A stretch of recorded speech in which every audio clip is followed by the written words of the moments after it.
So today I want to get back to our series on the no self, and I want to focus on how the brain lies to us. And I'm going to give you two examples. But ultimately, when I'm finished with this series, I want you to really understand. I want you to feel that the biggest lie is the lie of who we think we are, this lie of the self. So the first example comes from the split brain patients. And remember, these are individuals who have had the left and right sides of the brain surgically severed, so they no longer can communicate with each other.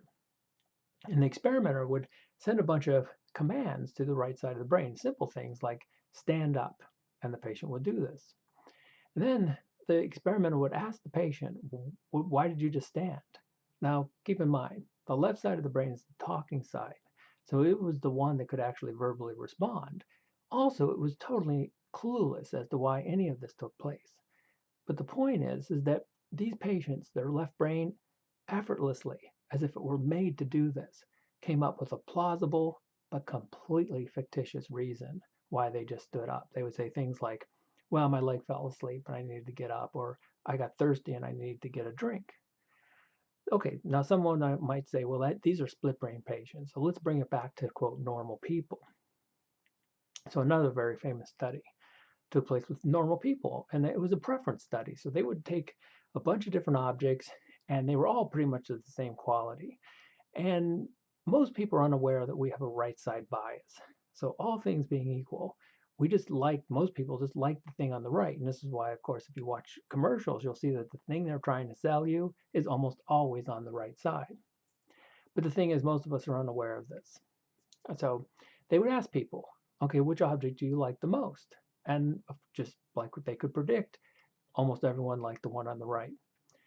The point is that when they asked them why, give me an explanation. Why do you like it? That's when the left brain fiction story maker came back online. And it would say things like, well, I just like the texture, I like the color, or whatever. And even when these subjects were told explicitly that there's a right side bias, they still didn't believe it. In fact, the paper itself quotes that um, the subjects would look at the experimenters as if they were some type of madman. Because even when so not only does the brain lie to us, but when we're confronted with this information, we simply don't believe it. And so we'll pick up on this and I'll give you a couple more examples because it's not a very simple thing to feel.